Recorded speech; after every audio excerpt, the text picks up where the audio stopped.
전남 영광의 한빛원전 부지에 고준위 핵 폐기물의 임시 저장 시설이 설치될 가능성이 커졌습니다. 한빛원전과 가까운 고창 구민들은 주민 동의 없이 고준위 방패장을 설치한다며 반발하고 있습니다. 새만금 산업단지 309를 매립하는 데 석탄재를 활용하자는 용역이 발주된 이후 환경단체의 반발이 커지고 있습니다. 전라북도가 어린이집 누리과정 운영비 141억 원을 긴급 지원하기로 했습니다. 근본적인 해결책이 아니라 갈등의 불씨는 여전합니다. 김재씨가 박정희 전 대통령이 방문한 곳에 잇따라 기념비를 세워 무상화 논란이 일고 있습니다. 익산 국가시범 클러스터가 내년 6월에 준공되지만 입주 확정 기업이 17곳에 그쳐 더 많은 기업 유치가 시급해졌습니다. 여러분 안녕하십니까? JTV 8시 뉴스입니다. 전남 한빛 원전 부지에 고준위 핵 폐기물 임시 저장 시설이 설치될 가능성이 높아지고 있습니다. 결국엔 이 시설이 연구시설로 바뀔 것이라는 우려 때문에 인접 지역인 고창 주민들이 강하게 반발하고 있습니다. 보도에 정원익 기자입니다. 전남 영광에 있는 한빛 원전입니다. 고준위 핵 폐기물인 사용 후 핵 연료를 발전소 내부에 임시로 보관하고 있습니다. 현재 저장률이 63%를 넘으면서 8년 뒤에는 포화 상태에 이르게 됩니다. 전국의 다른 원전들도 사정은 비슷합니다. 이에 따라 정부는 지난달 고준위 폐기물 관리 기본 계획을 입법 예고하고 연구 처분시설 건립에 나설 예정입니다. 문제는 이 기본 계획이 연구시설 부지 확정 전까지 기존 원전 부지에 단기 저장 시설을 설치하도록 규정하고 있다는 겁니다. 영광은 물론 고창 주민들은 정부가 연구 부지를 확보하지 못하면 단기 시설이 결국 연구 시설로 바뀔 거라며 반발하고 있습니다. 중저준위도 봤지만 그걸 선택하는 데 30년 이상 걸렸잖아요. 그런데 고준위를 누가 받아들이려 하겠습니까, 지역에서? 그렇다면 결국 그 고준위를 안 받아들이면 그 단기 시설이 장기 시설이 될 수밖에 없는. 앞서 정부는 기본 계획을 확정하는 단계에서도 전국 5개 원전 지역 주민들의 동의를 받지 않았습니다. 원전 지역 자치단체장들은 정부 결정을 규탄했고 고창군 의회는 지난달 기본계획 반대 결의안을 채택했습니다. 주민들은 1인 시위와 거리 행진 등으로 맞서고 있습니다. 국민적 합의도 없이 지역 주민들과도 합의도 없이 이 고준위 핵 문제가 우리 현 세대만의 문제가 아니고 또 다음 세대들의 문제기까지도 한 건데 이것을 일방적으로 어떻게 정부가 추진하겠다는 것을 어떠한 법률이고 어떠한 내용도 지금 받아들이기 힘들죠. 정부는 조만간 부지 선정 절차 등을 담은 관련 법안을 국회에 제출할 예정이어서 반발은 갈수록 커질 것으로 보입니다. JTB 뉴스 정원익입니다. 새만금 산업단지 309를 매립하는 데 석탄재를 활용하는 것을 놓고 찬반 갈등이 커지고 있습니다. 한국중부발전이 석탄재의 유해성을 살피는 용역업체 선정 입찰 공고를 내자 환경단체 등이 반발하고 있습니다. 김철 기자가 보도합니다. 새만금 산업단지 309입니다. 지금은 물뿐인 담수호지만 매립을 하면 5년 뒤쯤 산업단지로 바뀔 수 있습니다. 246헥타르에 이르는 이 309의 매립재로 석탄재를 일부 활용할지를 놓고 찬반 갈등이 커지고 있습니다. 새만금 개발청과 농어촌공사, 중부발전은 309 담수호를 매립하는 과정에서 사업비를 절감하고 자원을 재활용하기 위해 석탄재를 사용하는 데 찬성합니다. 새만금 산업단지 209에서도 43만 세제곱미터를 석탄재로 매립했지만 큰 문제가 없었다는 겁니다. 다만 석탄재 재활용을 위한 사전 환경성 평가 용역을 거친 뒤 적합하다는 판단이 나올 경우에만 석탄재를 매립합니다. 검증 결과 재활용하는데 문제가 없다. 기준치 이내로 다 판정이 된다 그러면은 그 자료를 가지고 대화를 할 거고요. 반면 환경단체를 비롯한 반대 측은 환경오염이 뻔한 석탄재 투입을 내부적으로 이미 확정해 놓고도 형식적으로 용역을 추진하는 꼼수를 쓰고 있다고 반발합니다. 석탄재로 새만금을 매립했을 때 비가 왔을 경우에 침투수 문제 등 여러 가지 환경적인 문제들이 야기될 수 있기 때문에 반대하고 있습니다. 309에 석탄재를 투입할 경우 15톤 대형 덤프트럭 40만 대 분량인 600만 톤이 충남 보령에서 군산으로 옵니다. 석탄재 매립의 찬반론이 팽팽한 가운데 올 연말 용역 결과가 나오면 양측의 갈등이 더 커질 것으로 예상됩니다. JTB 뉴스 김철우입니다. 지난 30일 전주에서 교통사고를 당한 2살 난 아이가 전북대 병원 등에서 제때 치료를 받지 못해 숨진 사고와 관련해 보건복지부가 전북대 병원의 권역 응급센터 지정을 취소하는 방안을 검토하기로 했습니다. 보건복지부는 처음 환자를 받은 전북대 병원이 비상진료 체계와 아이를 다른 병원으로 옮기는 과정에 문제를 드러냈다고 밝혔습니다. 보건복지부는 오는 20일 위원회를 열고 응급의료센터 지정 취소 등을 포함한 엄정한 조치를 검토할 예정입니다.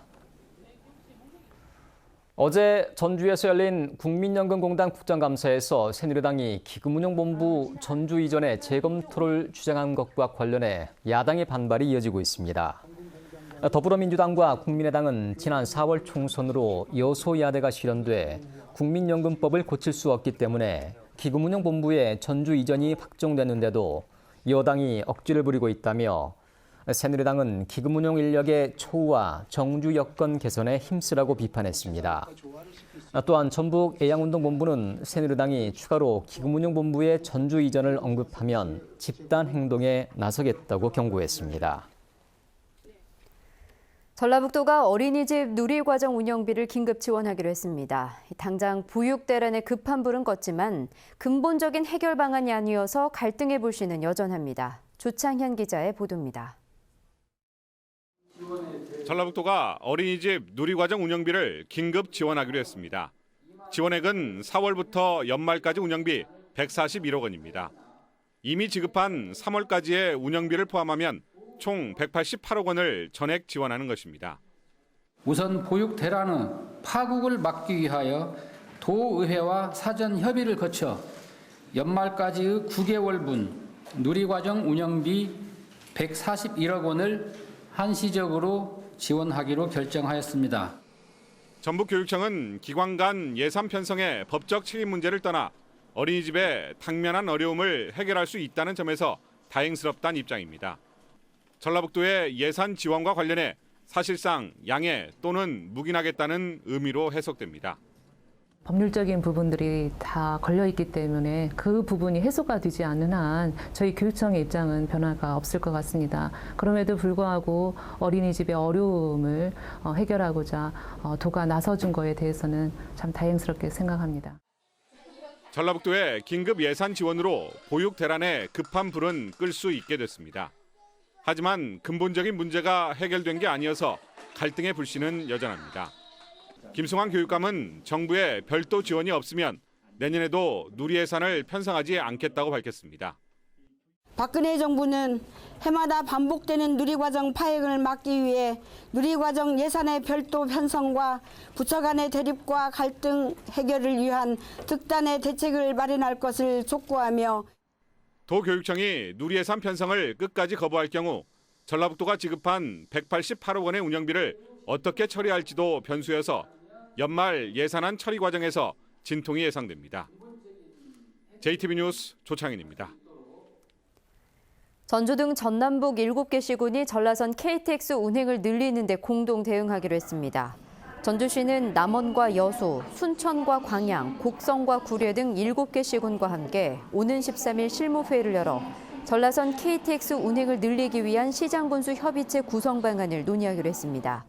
전주시는 7개 시군 협의체가 꾸려지면 대정부 건의문 채택 등 KTX 증편 활동에 나섭니다. 전주시가 만성동으로 옮겨간 뒤 남게 될 현 법원과 검찰청사의 활용 방안을 찾기 위해 본격적인 검토에 나섰습니다. 문화체육시설로 재생한다는 방침을 세운 전주시는 전북발전연구원의 용역을 맡기고 결과가 나오면 법무부와 활용 방안을 협의하기로 했습니다. 지난 6일 국정감사에서 전주지검장 등은 도민과 소통하는 공간이 되도록 노력하겠다고 말한 가운데 송하진 도지사는 호텔 등 활용 방안 모색을 지시한 것으로 알려졌습니다. 김제시가 박정희 전 대통령이 방문한 곳에 잇따라 기념비를 세워 논란이 일고 있습니다. 농민단체는 개인 우상화라며 즉각 철거를 주장하고 있지만 김제 씨는 역사적 의미가 있는 곳에 기념비를 세웠을 뿐이라며 맞서고 있습니다. 하원호 기자가 보도합니다. 금만경 평야가 한눈에 내려다보이는 김제 백산 전망대입니다. 1966년 대규모 야산 개발 사업이 이루어진 곳입니다. 이미 이를 알리는 표지판이 설치돼 있지만 김제시는 지난해 이곳에 다시 기공 기념비를 세웠습니다. 높이 2m 남짓한 비석에는 당시 박정희 대통령이 호남 야산 개발 사업 기공식에 참석했다는 내용이 적혀 있습니다. 같은 해 7월 박 전 대통령이 방문한 월촌 양수장에도 같은 모양의 비석이 세워졌습니다. 참석하시어 염원하시었다 같은 극존칭도 시대착오적이지만 무려 50년이 지난 이때 굳이 기념비를 세울 필요가 있는지 논란이 일고 있습니다. 가난에서 한 단계 이제 벗어나기 위한 좀 시발점 역할을 했다고 이제 좀 평가를 하거든요. 네. 그래서 그런 걸 좀 기념하기 위한 표지석 개념으로 이렇게. 김제 시내에 있는 호남 양수장에도 박정희 전 대통령이 방문 당시에 남긴 글씨가 있습니다. 김제시는 내년에 박 전 대통령의 친필 현판이 있는 이곳 호남 양수장에도 방문 기념비를 세울 계획입니다. 진보 성향의 농민단체는 특정 대통령이 방문한 자리마다 비석을 세우는 것은 우상화나 다름없다고 주장했습니다. 쌀값에 대한 관심과 염려와 대책을 마련을 해야 되는 시기에 내년에 또 박정희 행선지에 또 비를 세운다는 것은 김제 농민의 한 사람으로서 도저히 이해할 수 없는. 농민회는 전북의 다른 시민사회단체와 연대해 기념비 철거를 요구할 계획이어서 기념비를 둘러싼 논란은 더 커질 것으로 보입니다. JTB 뉴스 하원호입니다. 전북의 산업단지 가운데 어린이집을 갖춘 곳이 4곳밖에 되지 않습니다. 국민의당 조배숙 의원의 분석 결과 전북의 국가산업단지와 일반 산업단지 등은 모두 83곳이지만 이 가운데 어린이집을 갖춘 곳은 익산 2곳, 전주와 군산 각각 1곳뿐이라고 밝혔습니다. 조배숙 의원은 산업단지의 여성 근로자 비율이 22%인 만큼 이들의 육아를 돕기 위해 어린이집을 늘려야 된다고 주장했습니다. 학교에 설치된 골프 연습장 절반이 애초 취지를 살리지 못하고 방치되고 있는 것으로 드러났습니다. 교육부가 국회 교육문화체육관광위원회 김병옥 의원에게 제출한 자료를 보면 도내 학교에 설치된 골프 연습장은 61곳으로 이 가운데 35곳만 방과 후 학교와 특기적성 교육 등에 쓰였고 나머지는 이용 목적이 분명하지 않았습니다. 김 의원은 이용 목적이 분명하지 않은 골프 연습장 설치는 명백한 예산 낭비라며 교육당국은 책임을 져야 한다고 지적했습니다. 익산 국가식품 클러스터가 내년 6월에 준공됩니다. 하지만 입주하기로 한 기업이 17곳뿐이어서 더 많은 기업 유치를 위해서라도 국가식품 클러스터 지원센터를 활용하는 게 시급합니다. 보도에 송창용 기자입니다. 국내 식품기업 한 곳이 익산 국가식품 클러스터에 입주하기로 했습니다. 이 기업은 내년 3월까지 공장을 설립해 절임무와 치킨무 등을 생산할 계획입니다. 국가식품 클러스터의 입주를 통하여 사업 다각화 기회가 주어지며 R&D를 통하여 더 강한 기업으로 거듭나길 원합니다. 이 기업이 입주하기로 하면서 국가식품 클러스터 입주 확정 기업은 모두 17곳으로 늘었습니다. 그러나 그동안 투자 예박을 한 기업이 100곳을 훨씬 넘는다는 점을 감안하면 기대에 미치지 못하는 성과입니다. 다행인 것은 지난달 말 입주 기업들을 지원하기 위한 농림축산식품부의 국가식품 클러스터 지원센터가 준공됐다는 점입니다. 648억 원의 사업비가 들어간 지원센터는 입주 기업의 기능성 평가와 안전검사, 테스트 등을 지원하기 때문에 투자를 망설이는 기업에게 매력적인 시설입니다. 국가식품 클러스터의 6대 지원 시설이 들어섰기 때문에 앞으로 투자 MOU 체결 기업과 잠재적인 투자 예정 기업을 대상으로 실질적인 투자가 이루어지도록 투자 유치 활동을 적극 전개해 나갈 계획입니다. 동부가 식품산업 중심지를 지향하는 익산 국가식품 클러스터는 내년 6월에 준공될 예정입니다. 국가식품 클러스터가 이름에 걸맞는 역할을 할 수 있도록 투자 의향이 있는 기업들을 대상으로 보다 적극적으로 유치 작업에 나서야 할 것으로 보입니다. JTB 뉴스 송창용입니다. 소나무 재선충병의 확산을 막기 위해 연말까지 87헥타르의 소나무를 베어냅니다. 전라북도는 올해 말까지 지난달 말 소나무 재선충병 발병이 확인된 익산에서 10헥타르의 소나무를 베어내는 등 군산과 임실, 순창, 익산 4개 시군에서 모두 87헥타르의 소나무를 베어내기로 했습니다.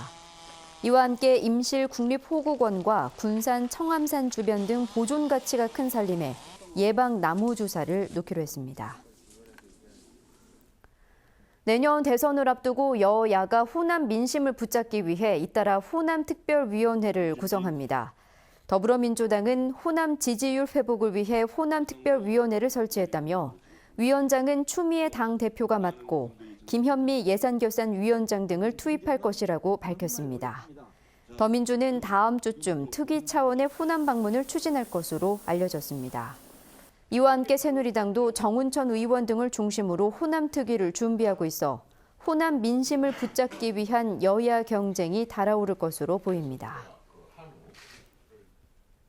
하이트진로가 생맥주 일부 제품을 자발적으로 회수했습니다.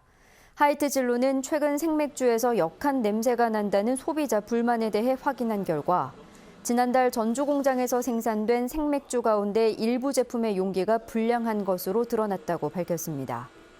회사 측은 이 같은 용기의 문제가 장기적으로 품질에 영향을 줄 수 있는 만큼 신속하게 제품을 수거하고 교환을 했다고 강조했습니다. 새만금 산업단지에 투자한 외국 기업 가운데 도레이에 이어 솔베이가 공장을 본격 가동합니다. 새만금 개발청은 솔베이가 신청한 공장 임시 사용을 승인했다고 밝혔습니다. 솔베이는 새만금 공장에서 타이어의 주 원료인 무정형 실리카를 한 해 4만 8천 톤씩 생산하게 됩니다. 군산경찰서는 여조교를 성추행한 혐의로 군산의 한 대학 교수 55살 A모 씨를 불구속 입건했습니다. A씨는 오늘 오전 1시쯤 군산의 한 노래방에서 같은 과 조교인 31살 B모 씨의 신체 일부를 더듬는 등 성추행한 혐의입니다. 전북은 오늘 완주 21.8도, 지난 18.6도 등을 기록했습니다. 내일은 가끔 구름이 많겠습니다. 아침 최저 기온은 8도에서 12도, 낮 최고 기온은 19도에서 21도로 오늘과 비슷하겠습니다. 바다의 물결은 0.5에서 2m로 일겠습니다. 목요일인 모레도 낮 기온이 22도까지 오를 것으로 보입니다. 전주기상지청은 당분간 대체로 맑다가 이번 주 일요일쯤 한 차례 비 소식이 있을 것으로 내다봤습니다.